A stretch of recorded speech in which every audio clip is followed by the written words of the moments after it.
دیکھیں اگر کسی نے زندگی کا صحیح فلسفہ سمجھنا ہے اور یہ جاننا ہے کہ اللہ سبحانہ و تعالیٰ ہم سے کیا چاہتے ہیں، ہمارے خالق جنہوں نے ہمیں بنایا وہ ہم سے کیا چاہتا ہے، اور کسی نے یہ دیکھنا ہے کہ وہ کتنے بڑے دھوکے میں زندگی گزار رہا ہے. میرے ایک ٹیچر کہا کرتے تھے کہ سورہ البقرہ مومن کا آئینہ ہے، یعنی it will show you such flaws in you for the sake of betterment.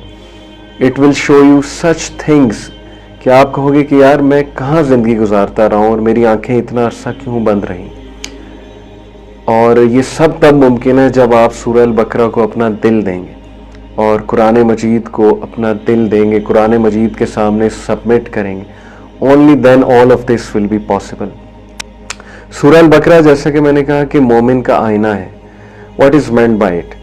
دیکھیں سورہ البقرہ آپ کو ایسے شیک کرے گی اور ایسی باتیں آپ کو پتہ لگیں گی کہ you will be able to reflect upon and you will be able to see کہ where do you stand as a Muslim, where do you stand as a مومن.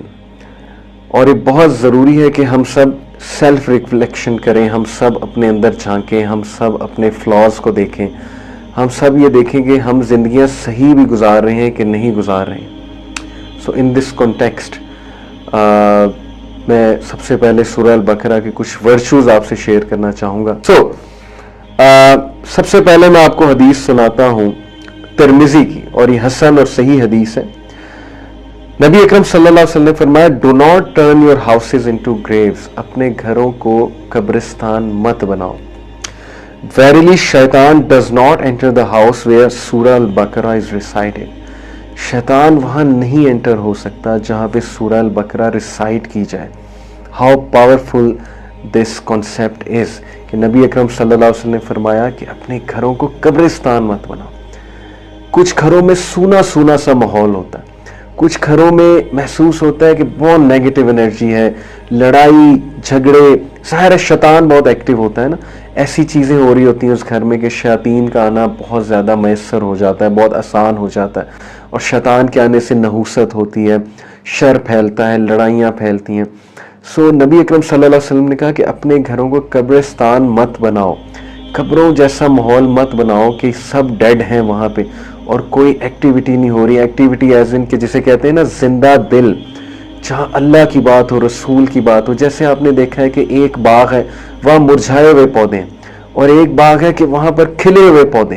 تو یہی بات ہے کہ اپنے گھروں میں کھلے ہوئے لوگ رکھو، اپنے دلوں کو کھلا ہوا رکھو. کیسے؟ سورہ البقرہ کی تلاوت کر کے. شیطان اس گھر میں داخل نہیں ہوتا جہاں پر سورہ البقرہ کی ریسیٹیشن کی جاتی ہے یا وہاں پہ ریسیٹیشن لگائی جاتی ہے. سوچیں کہ جس گھر میں شیطان نہیں داخل ہو سکتا اور وہاں سے مایوس ہو جاتا ہے، وہاں پر کس طرح حالات بہتر ہوں گے، پازیٹیوٹی کیسے آئے گی، وہاں پر آپس کے اختلافات کیسے ختم ہوں گے. تو this is an antidote and a beautiful سورہ، and really this is the cure for all the spiritual elements. جو روحانی بیماریاں ہیں، جو آپس کے اختلافات ہیں، جو نحوستیں چھائی ہوئی ہیں، سورہ البقرہ از دی آنسر. پھر نبی اکرم صلی اللہ علیہ وسلم نے فرمایا، ایک اور حدیث میں آتا ہے، اور یہ حدیث جو ہے یہ الطبرانی کی روایت ہے. ایوری تھنگ ہیز اے ہمپ اور ہائی پیک. جیسے اونٹ کا ایک ہمپ ہوتا ہے نا، اونٹ کی جو ہے وہ ایک پیک ہوتی ہے، تو اللہ کے نبی صلی اللہ علیہ وسلم نے فرمایا کہ ہر چیز کا ایک ہمپ ہوتا ہے، ہر چیز کی ایک پیک ہوتی ہے. اینڈ البقرہ is the high peak of the قرآن. سبحان اللہ، البقرہ is the high peak of قرآن. سورہ البقرہ میں پیک آف قرآن ہے، یعنی سورہ البقرہ it is the hump of the قرآن. And whoever recites al-Baqarah at night in the house, then shaitan will not enter that house for 3 nights. صحیح حدیث. And whoever recites it during the day in his house, then shaitan will not enter that house for 3 days. تو شیطان وہاں پر 3 دن کے لیے داخل نہیں ہوگا. یہ سورہ البقرہ کے ورچوز میں سے. اور پھر ایک اور حدیث میں آتا ہے، یہ جو حدیث ہے جی یہ ہے تحفات الازوازی کی، اور النسائی نے الکبریٰ میں اسے مینشن کیا، اور ابن ماجہ نے بھی مینشن کیا اسے. Learn our Quran and recite it. For the example of whoever learns the Quran, recites it and adheres to it is the example of a bag that is full of musk whose scent fills the air.